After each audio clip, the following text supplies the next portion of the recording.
We're very fortunate to be here with JFLA, the Jewish Interest-Free Loan Association of Georgia.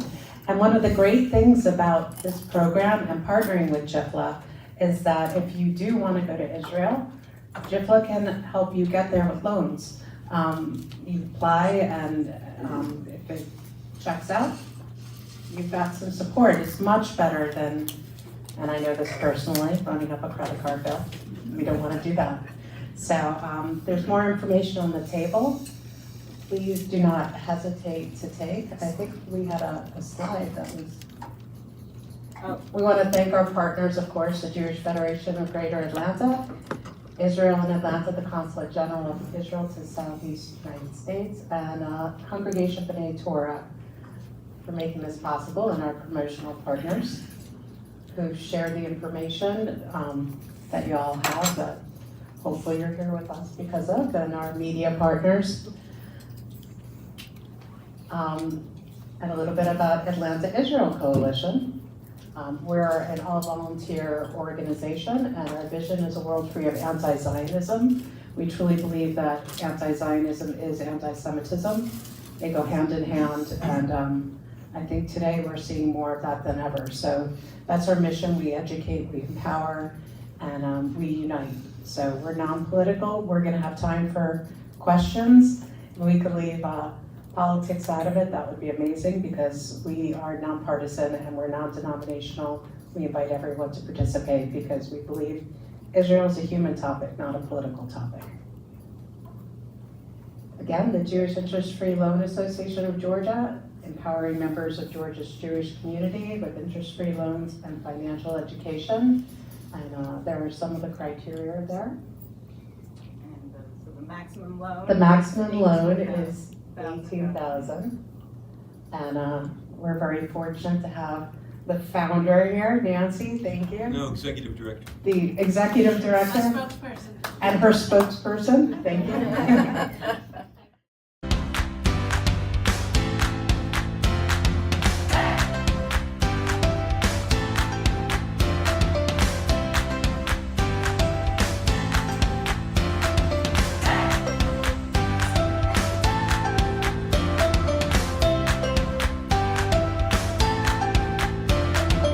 So we are packing for the soldiers. They send, where's the list go? They send lists of what they need at each base and how many they need. So they need wafers, which are like cookies. They need warming bags, which are like the hand warmers, and bath wipes, which is what we're sorting out right now. And they also need Cliff Bars and junk. Welcome to Rans Angels. My name is David and I'm one of the staff members here. What we're doing here, we are packing equipment for soldiers and for the families of evacuees around Israel. The compound is working already over 95 days, and we have here equipment that we get from donations. People bring equipment, people donate money. With that, we do packing. You can see over here, you see different packs, people who are volunteering in packing, and then we have other people who come with their vehicles and mobilize everything to the field. Hello, my name is Asaf Ingber. I'm the owner of J17 Vegan Restaurant. This project has been started the day after the crisis on the 8th of October. We decided to close the restaurant and take all our power and will to help our soldiers and all our friends in the south make hundreds of meals and deliver them all over the country. During the time, people were pretty much, let's say, enjoying our food and our vegan specifically. We are here to help, to support, and to do whatever we can do to the families, to the soldiers, to the whichever people that needs our help and our food. Of course, use our volunteers and our big heart doing this thing.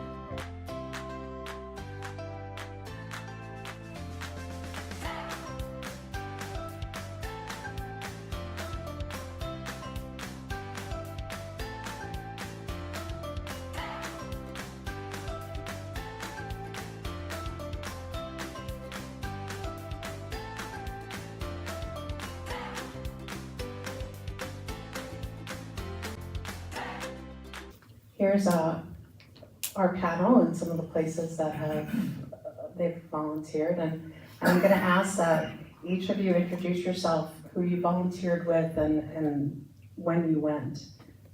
And also, have you been to Israel before? So just pass the mic down when you're done. Wayne, we'll start with you. Oh, thank you. Thank you, Cheryl. Thank you, everybody, for being here. My name is Wayne Markman. I was in Israel in February, volunteering with Sarhel. It was my 5th trip to Israel. My 3rd trip to Israel was during the Second Lebanon War, when that war broke out, and Israel depends a lot on tourism. People are canceling tours and stuff, so I said, now's the time to go. So I booked a ticket and went to Israel. And people, I didn't know about volunteer opportunities at the time, but people were they were very welcoming. They were glad I was there. They thought it was fantastic that I would come at such a time, and they were very appreciative. After October the 7th, I didn't know what to do. I said prayers, I did mitzvot, I gave money, and it just didn't feel like enough. So I decided I've got to have my feet on the ground, boots on the ground in Israel, doing something meaningful.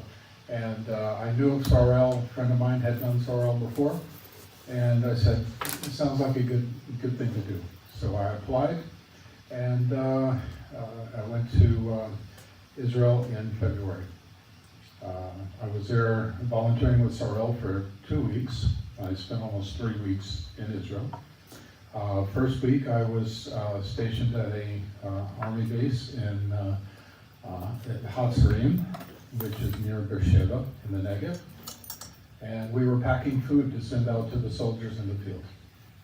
And my second week was at Tel HaShomer, which is a military medical base. And we were packing up field medic kits to send out to the field. And I pray to God they didn't need half of what we put in there.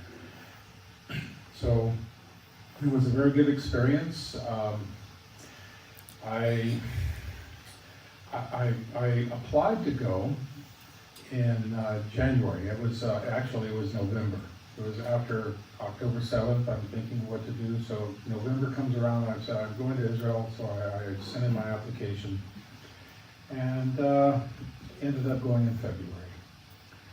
And it was a very good experience. When you're on a military base, everyth's provided for you.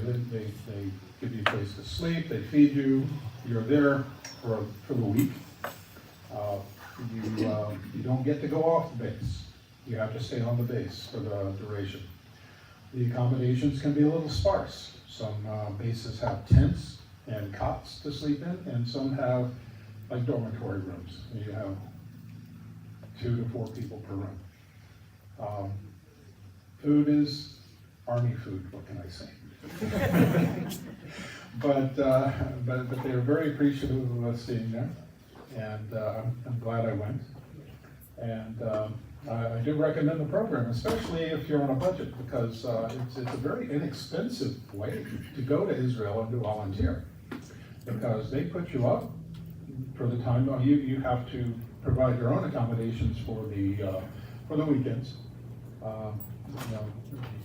They take you back to Tel Aviv to the central bus station on Thursday afternoon, and Sunday morning you come back to the Ben Gurion Airport and go with your next group.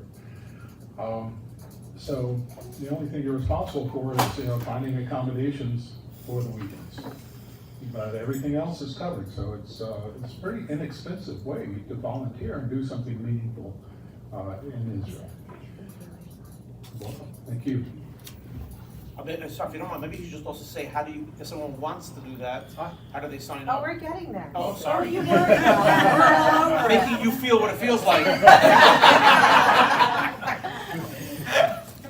Hi, I'm Carrie Newman.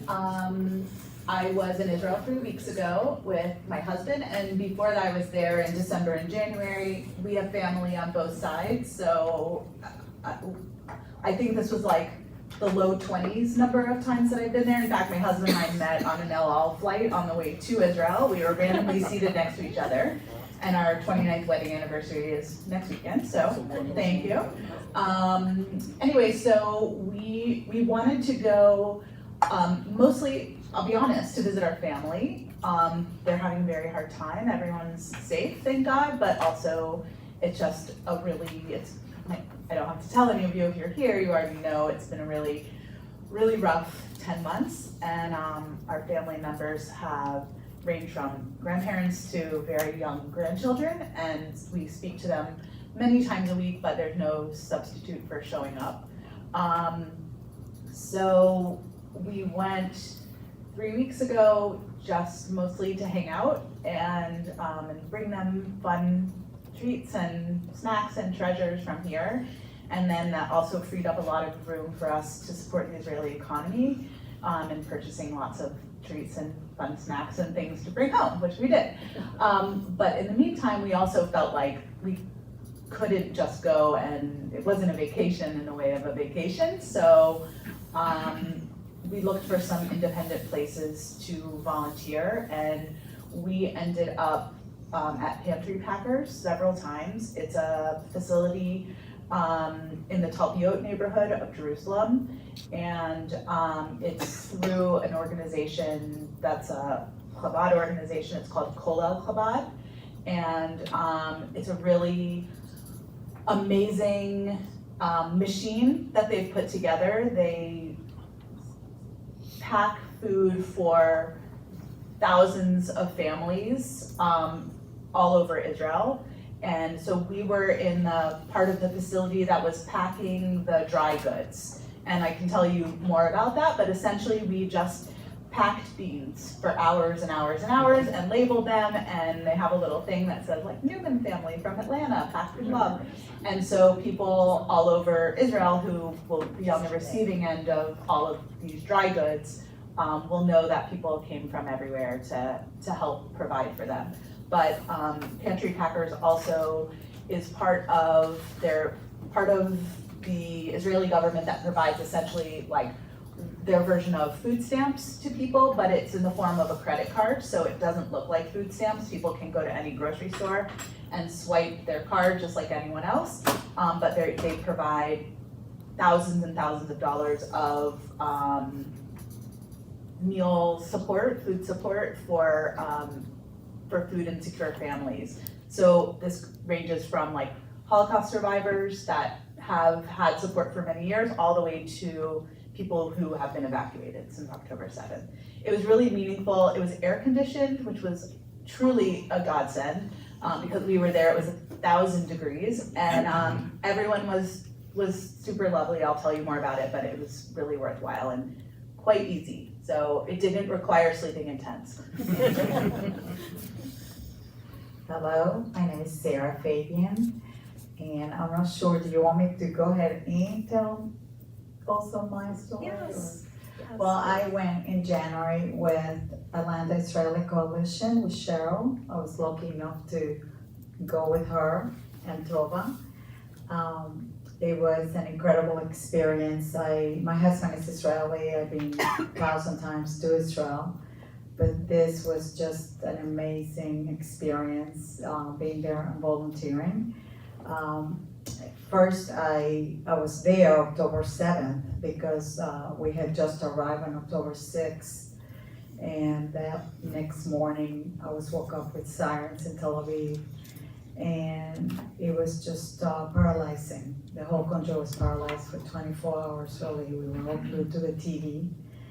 And then after that, we started volunteering, my husband and I. I'm a psychologist, so I went and worked in some of the kibbutz where they placed some of the families that came from the south. And we stayed 10 days and worked and helped. But going in January was just an amazing experience. Cheryl did an amazing job planning.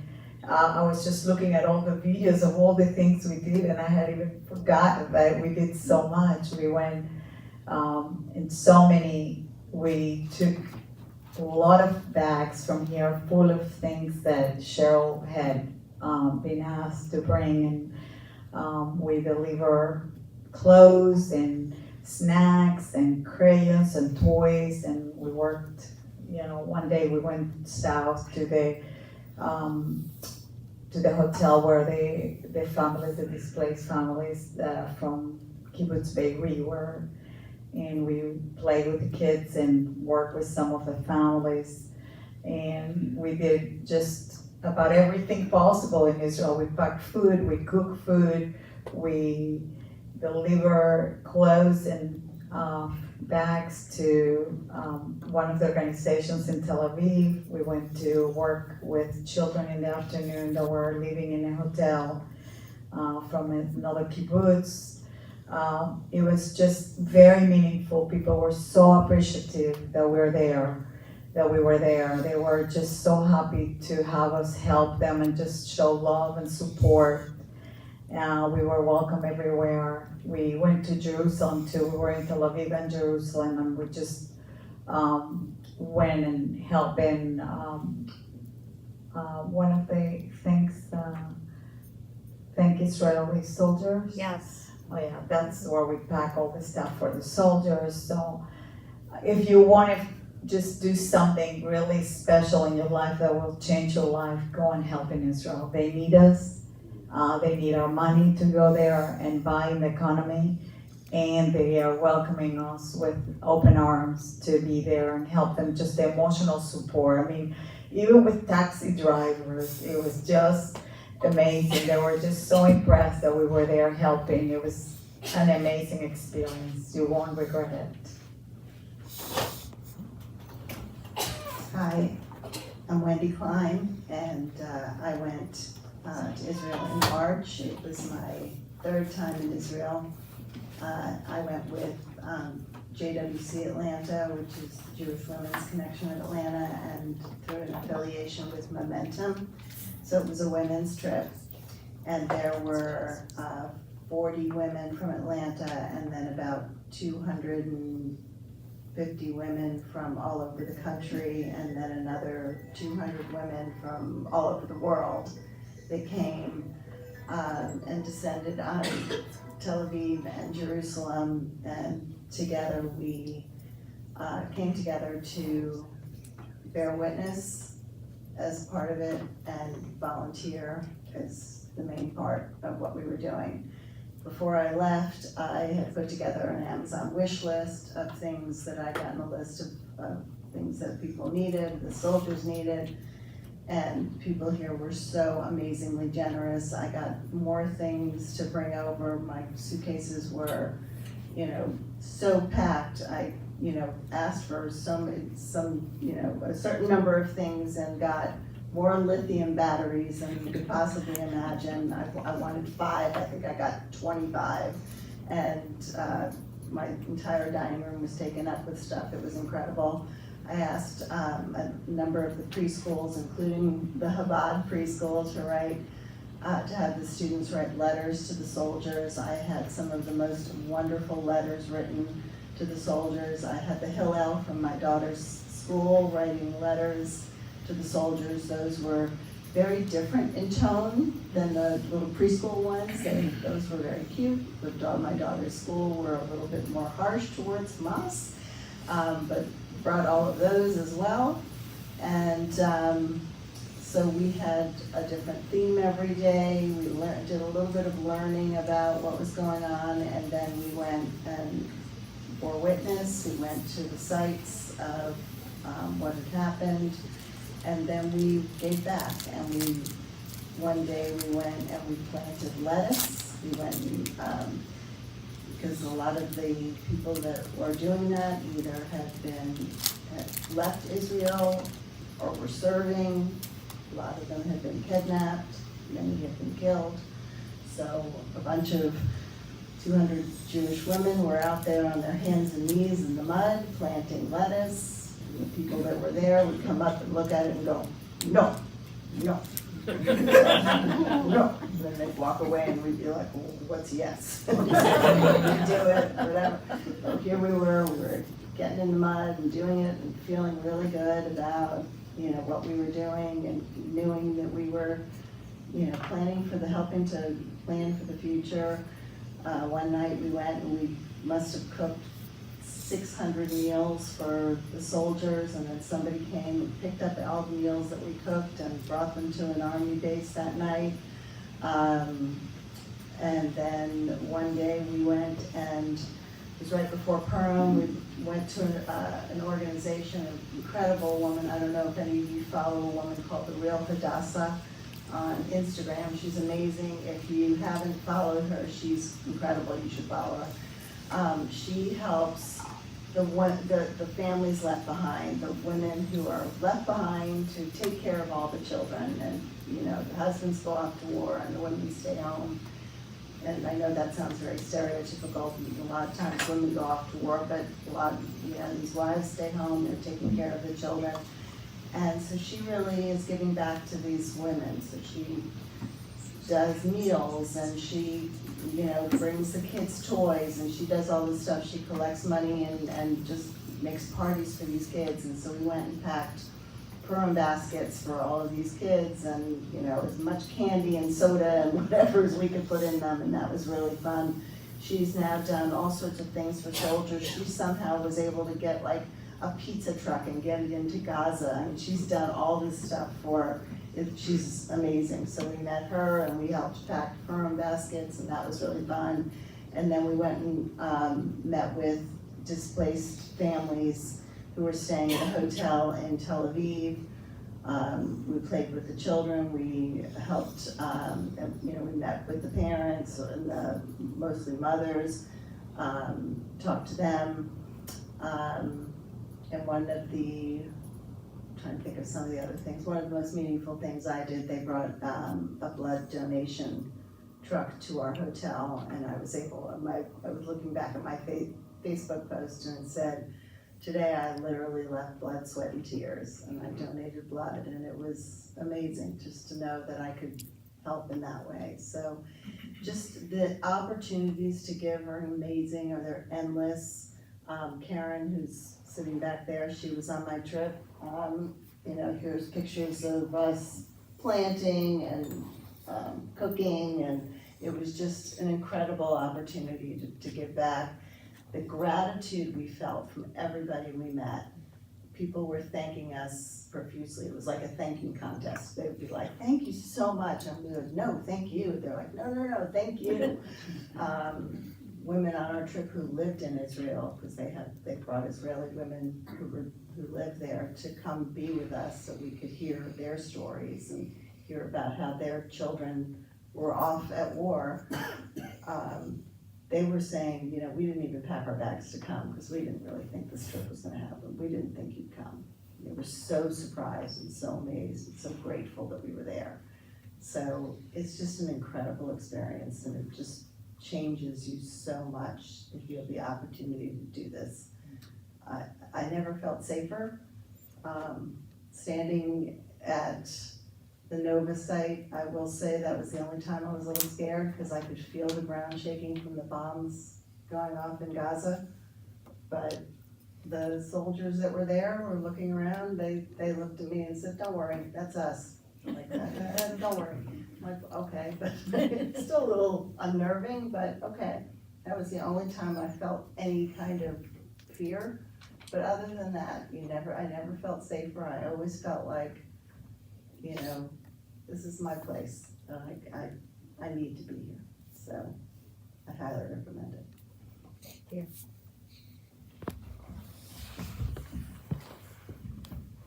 So it sounds like everyone had very transformative experiences. And it's interesting because when I went the first time, I met several people who had never been to Israel in their lives. They just came to help. So being someone who's been there before October 7th to today, I could tell you that I've never gotten so many hugs from strangers in my life.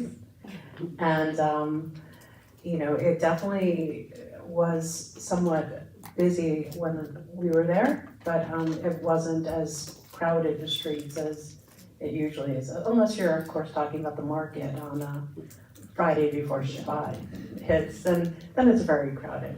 So was there a moment that really stuck with you? And I'm just gonna pass the mic down again. Something that, you know, you'll never forget, one moment. Well, I think for me, it was just getting to Israel. I mean, after this horrendous event happened, landing in Israel just felt, it felt like it was so right. That's where I needed to be, that's where I should be, that's where I was. The people, the people were very, very gracious. They were appreciative. We have, for our groups that were working on the bases, we had set up WhatsApp group for each one. And we still keep in touch. We keep the WhatsApp group going, even 6-7 months later. So, but the camaraderie and the esprit de corps, I mean, the spirit is just wonderful. Now, I know some of you went there in the summer, and it's very hot during the summer. I have never been to Israel in the summer, and I feel sorry for the ones who have been, but the weather was great. I never felt like I was in danger at all.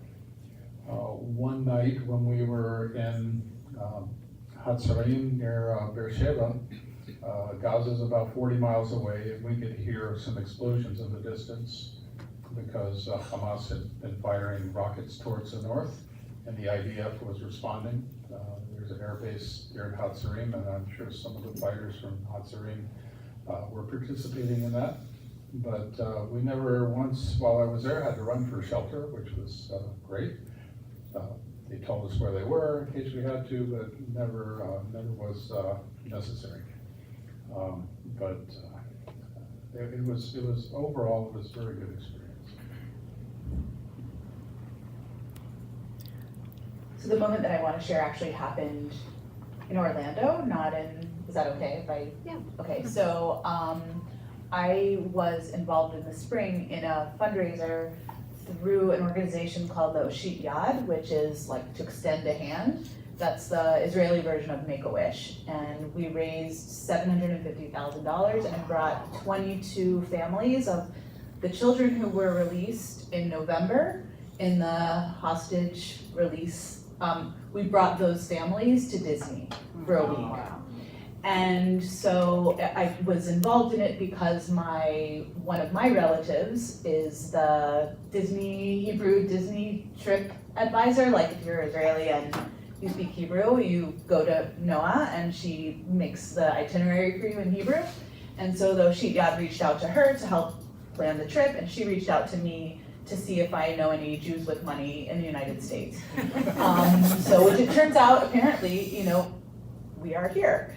So I was invited to go to Orlando in May and met these 22 families. So the moment that sticks out to me, the very first night that we were there, they had what's it called when you have like the music and you sing? Karaoke night. And the released children took to the microphone and were singing like pop songs. And then the adults kind of came in, and a lot of the songs that you hear that are like blasted in the shuk on Friday afternoons, like, the Am Yisrael Chai song, and anyway, they all were like on the dance floor, dancing and singing. But the moment that I'll share is we had a lot of security, a ton, as you can imagine. They came from Israel, and then the organizers sent out like a bat signal to all of the ex-Mossad people who live in the United States now who are working for private companies, which there are a lot of. And so like the Israelis came, they just like sent out the signal, and the security people came because they brought army people, but they needed people in the US who had like permission to carry weapons here. So there were just people from all over. It was amazing. But we had all of these regulations about like we couldn't ride the monorail because they would have had to split up the group. So we had to ride the boat, which I didn't even know there was a boat to get to Disney. There is, and we all got on the boat. And within 5 seconds, they started doing these like scout songs, these Israeli scout songs where they're like stomping and in a circle and people dancing and bringing people into the middle and raising people up. And I mean, you would have thought you were at like your cousin's bar mitzvah or wedding or something. on a boat. We were not alone. There were other people there, and they were gobsmacked. They were absolutely, they didn't know what planet they had landed on. It was incredible. And of course, I was like half in, half out, right? Like I was part of the group, and I'm a Hebrew speaker, so I was like in it enough, but also aware enough of everyone else watching us. And I just thought like, wow, I wonder what everyone else is thinking. And a person came up to me later in the day. We all had on the same shirts to be part of the group. And a person came up to me and was like, were you on that boat group this morning? And I said, I was. How did that go? And he was like, I've never wanted to be part of something more in my entire life. I was so curious and envious. And of course, I couldn't tell him what it was for. I just said, oh, we're visiting from, we're like a group of whatever visiting, because he wanted to know and I couldn't tell him. But anyway, it was amazing. And I kind of wanted to say to him, like, we're a bunch of Israelis just here celebrating that we're alive. So that's like a moment, but I think it captures the same as like Friday afternoon in the Shuk. We went to get Jachnun, and it was like a party. There was like a beer hall. Every place in the Shuk like turned into a beer hall, and people were out in full force. You never would have known. Everyone's carrying it with them, right? But at the same time, they're like, and we also have to live. Like we have to do that business, and then we also have to live. And that's the thing that I brought, is like, it's all contained in these people. They're walking around. I don't know if you've seen the song. If you haven't, it's Giburei Al. It's like a nation of superheroes. They have an English translation. Google it. It's an amazing song. But the message is like, we all look like normal people, but we're actually superheroes. We all have a secret closet with our superhero uniforms, and I really felt that the whole time. It was amazing. That was a very long answer. I'm very Right. For me, there were so many moments when I went in January, but I think for me it was running and seeing Emily, the little girl that was taken, and that her father had thought she had been killed, and then she actually was alive and she was released. And our first day there, we went south to the Dead Sea, to Hotel David, where all the people from Beirut were, and that's where she was from. And I had such an impact with her that the moment we got there, I worked with other kids that also had incredible stories too, but I just keep asking everybody, is Emily here? Is Emily here? And everybody's like, oh, I don't know, she's here, she might not be here. I wanted to see her so badly. And there she was, as we were walking, one of the time we were walking out, she was coming, and I could not believe my eyes to see her in front of me. I was so moved and excited to talk to her, and we wanted to give her everything we had. We had crayons and snacks and toys, and she was so beautiful but so quiet. You could see how, she could hardly say Toda, thank you, very quietly. But it was just such a beautiful thing to see her in front of my eyes, alive there, being a happy kid, and just was really, really special. There were other stories, but they were very sad. So other kids that really impacted me, some of the kids that lost their parents and were present when they were killed, and that really was very impactful to me. But it made me feel really good to be there, because we could just feel like we could do something small for them, and they were just happy to see us and be with us. But that's my story. Okay, I'm gonna break the rules. I have two, but they'll be pretty quick. So one of the women on our trip was is the aunt of Rose Lubin, who was the lone soldier who was killed. So one of the days that we were there, the Atlanta group went to visit her grave, and we were all stood around her grave, and Michelle is her name, told us stories about Rose and talked to us a lot about who she was and gave us real insight into her, and she was a beautiful, beautiful soul. And we heard the story really about, you know, her time in the IDF and what she had done, and really how she was killed and all of that. And we all stood there and we sang, and we really had a very precious moment together, which was really very meaningful. And as we were leaving, one of our trip mates was walking out first and was passing the grave of another soldier, and there was a woman who was sitting by this grave, and she was sitting there crying. And my friend went up to this woman, and she'd gotten there first, and my friend went up to her, and she just put her arms around her, and she didn't know her, she didn't, you know, nothing. She just went and put her arms around her. She could tell that she needed a hug. And it was her son.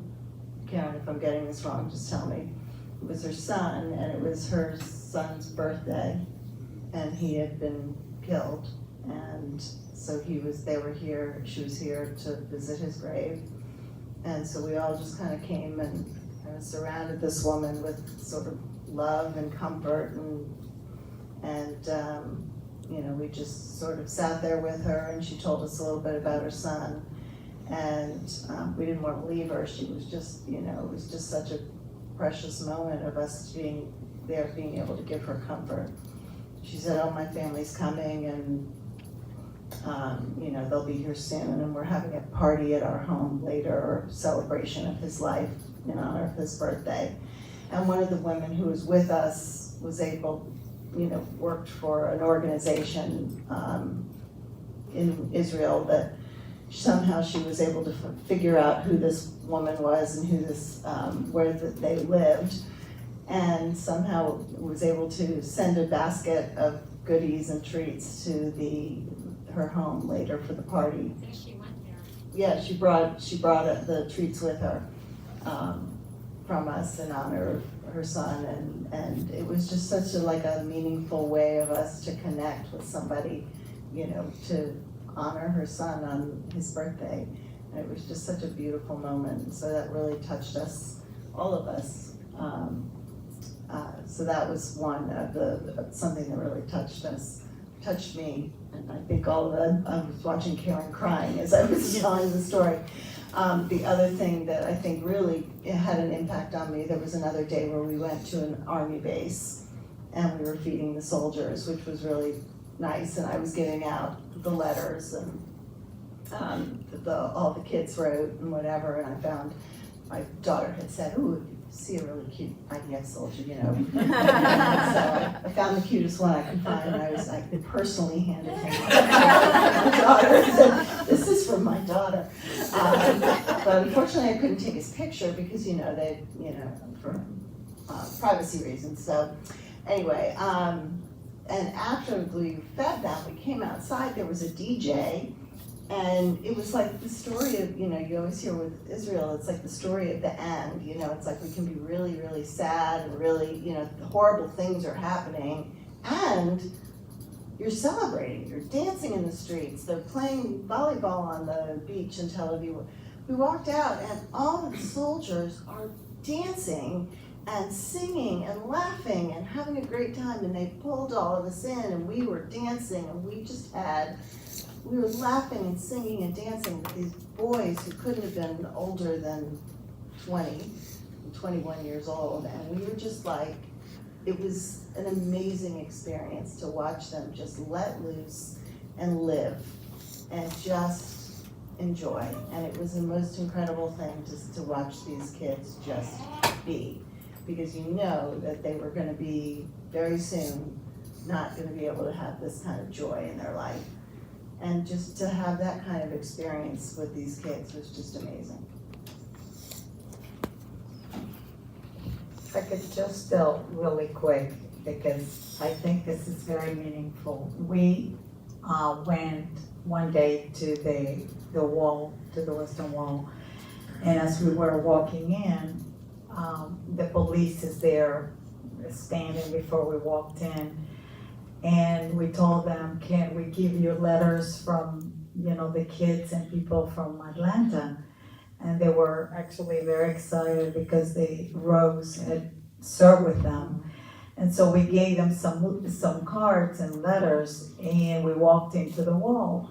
And we were there for a while, and as we were walking out, they stopped us and they said, can we have some more for the other police on the com? Can we have more of the cards? And we could not believe it meant so much to them that we had just given them, we wanted to give them actually candy and they couldn't take it. But they took the letters and I actually asked us for more, and it was just so beautiful to see that it meant so much to them. So I think that's like such a small thing and it meant so much. So whatever you can go and do there is gonna be so special for them and for you. I think part of the reason that that's true is because what they hear on the news is that like there are tents everywhere and everyone hates Israel, and like they have the real sense of being alone. I think that was what was so striking when I was there a few weeks ago. Like I understood in December that was like trauma. Everyone was just in active trauma. Now it's a little more settled emotionally, but people feel very isolated, very alone.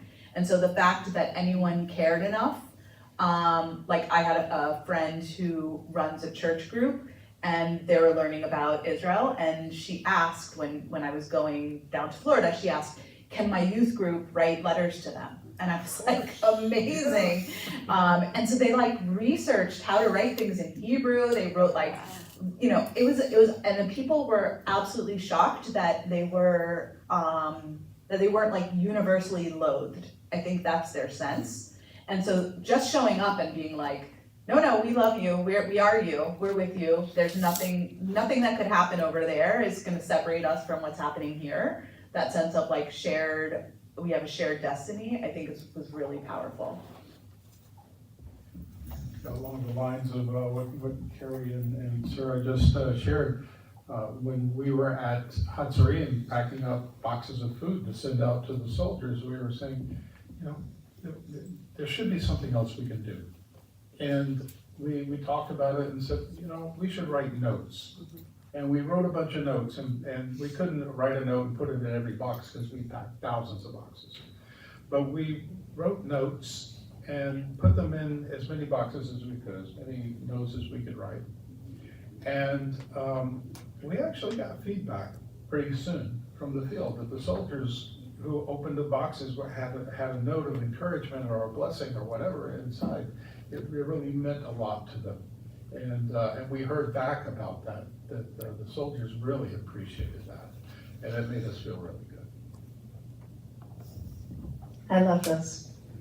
Thank you all. I'm going to ask one more question, then I'll leave it to all of you if you have questions for the panel. We definitely encourage that. And we will be sending a follow-up with how you can volunteer with different organizations. We had a few other that local Atlantans I know have been popular, JNF, and a few others. We will be sending out a list for all of you, so this way it will make it easier. Is there something that you wish you brought or did that you didn't get to do when you were there?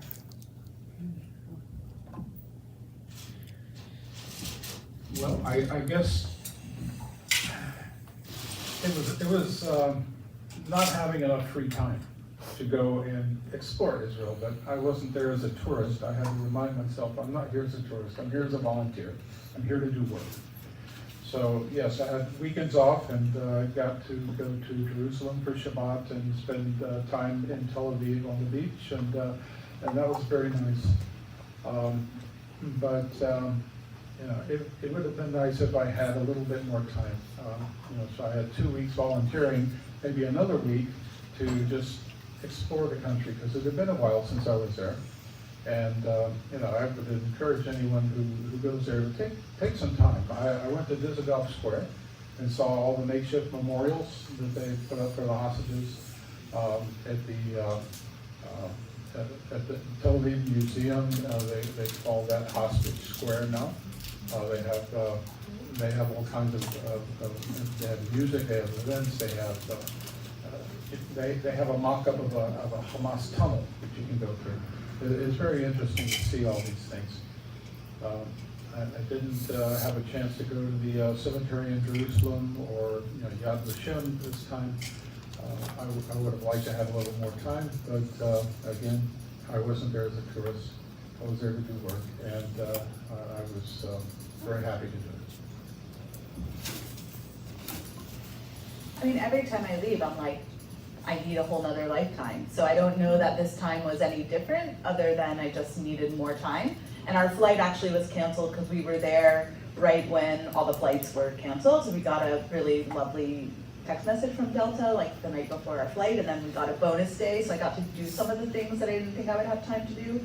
But no, I mean, I guess the only thing like I haven't done yet is gotten my Tudat Zehut and like made this official.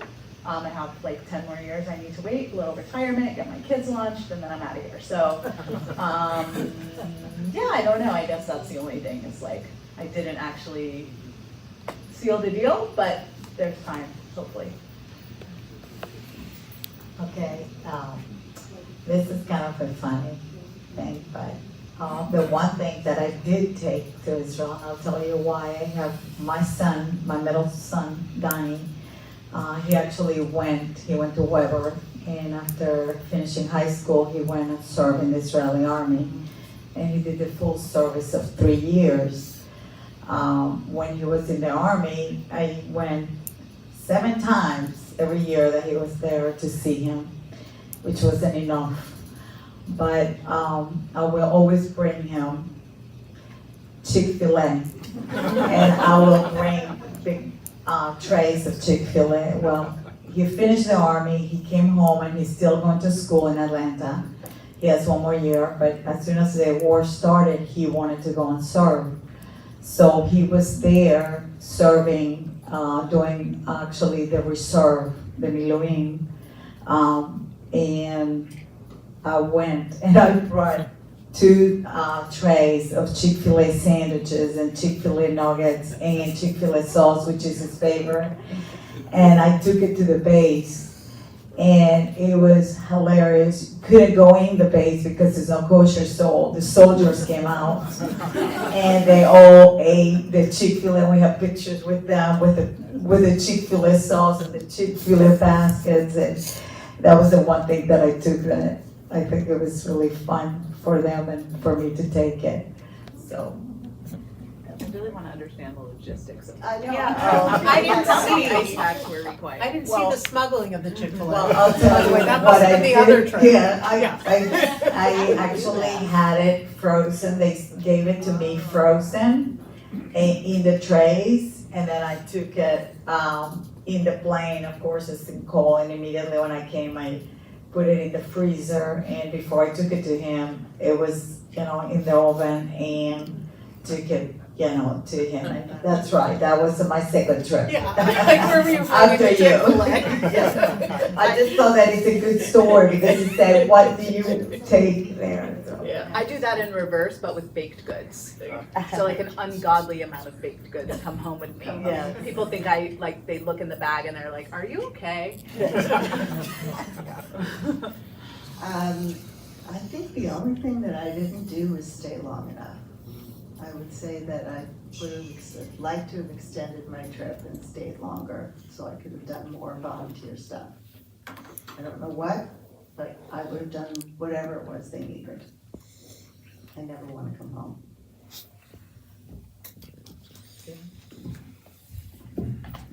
Thank you all. Does anyone have any questions now for our panel? Or any? Could I ask one? Yeah, of course. Yeah, hey, Do you want both? yeah, I'm one of those people who sit around and say, gosh, that's really cool, you guys did this, and I know I'm gonna do that someday, and I probably won't. But my question is, how did you, there are a lot of different options for volunteering. Is there some place I can go to take a look and, see if I can get involved? Or is it just, you guys do it and you do it? I think the only thing that I didn't do was stay long enough. I would say that I would have liked to have extended my trip and stayed longer so I could have done more volunteer stuff. I don't know what, but I would have done whatever it was they needed. I never want to come home. Is there some place I can go to take a look and and see, you know, maybe options for how long, when, that type of thing. Can I squeeze it between 2 semesters, that kind of stuff. Where did you go to find out how you can volunteer? What was your source? So I would say that there's a wonderful site called Swords of Iron, which we'll be sharing with you. And if you want to go by yourself, there's lots of volunteer opportunities on there. We also did jewelry making, and we went right on the border with soldiers, and we, you know, did so many opportunities, different volunteer things that we found through there. I think you found the information on Momentum, right? And you and Sarah. Me to you. Yes. I found out you were having Atlantans Israeli Coalition was going through, so that's how I went. But I think that it's really important because people that want to volunteer some people don't have a clue, you know, like I could fly to Israel and I have family and friends and then I know I can volunteer, but I think that there is something such as Sarel, where you went, that I think is a really good site, and there's something called JF. JNF has tours. Yeah, also that they have programs that you can look into. Because I think that people that don't have a direct connection to Israel need more help to figure out their trip. So if you can give them that, because Sword of Iron are opportunities when you're there, but you can't plan your trip from here with them, I don't believe. Can you? I did, yeah. Yeah? Yeah, Okay, then so can Swords you- of Iron has, it was a person, a woman, who, Yeah. We actually have a video. Can we show the Yeah. video? she just decided, like, we need a list, so I'm gonna do it. She has a database. We'll come. Yeah, so there's a That's an spreadsheet amazing showing. plan. Hi, my name is We're Heather showing her Katzenberg. now. I'm originally Amazing from Baltimore, Maryland, but I was living in Dallas before I came to Israel for the war. I got the call early in the morning on the 7th in Dallas, and I just couldn't not be here. 3 days later, I booked my flight. I raised $17,000 in 5 days, brought 23 duffel bags full of supplies. I was only supposed to be here for 2 weeks. It just happened fast 5 or 6 months later.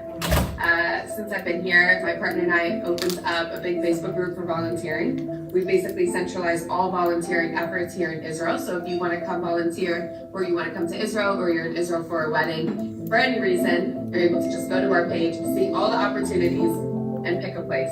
Also, what we're doing is trying to kind of change the narrative around what it's like to be in Israel at the moment, because everybody sees on the news all the scary parts of what's happening. They don't understand that in the cities, in the middle part of Israel, people are still living. So for those of you who aren't familiar with the Jewish Interest-Free Loan Association of Georgia, we provide interest-free loans to Jewish people across Georgia. And one of the things you can use a loan for is travel to Israel to help pay for your accommodations and your airfare, as opposed to putting it on a high-interest credit card. And we also provide free financial coaching sessions and financial education opportunities for the community. So I have a certificate. When you leave, you can pick one up, either for yourself or someone you know who might need some financial coaching to get themselves in a better financial position. But we always say it doesn't matter your income, free financial advice is often good to hear. So there are 3 of us here from JIFLA. If you have any questions after the program, if you want to talk one-on-one about what we do and how we help the community, we're happy to speak with you. Thank you, Stephanie. Can I say one more thing? Oh, lots of questions now. Hold on. You just want to say one more thing? Yeah, so in terms of like what you can do from here, I am connected to a lot of artists and artisans in Israel, and they are really struggling because they don't have the tourism. A lot of them are on Etsy, which is like a site that you can put up your own artwork and people from all over the world can buy. And if you don't know this, you can filter by location. So anytime I need to buy a gift, a small, large, anything, I go to Etsy, I filter by the location, I only buy from Israel. So anytime I have to give a gift to anyone, a baby gift, a wedding gift, anything like birthday, it always comes from Israel, and people are so unbelievably grateful, just even for like a $50 something, you know, it's like that they're not getting it from other places. So just an idea, if you're like, I can't go today, but I do need a wedding present, I need a baby gift, so you can filter by location. Thank you for adding that. That also reminds me that they have those care packages that they send out if you want to subscribe. Lev Haolam. Lev Haolam, yeah.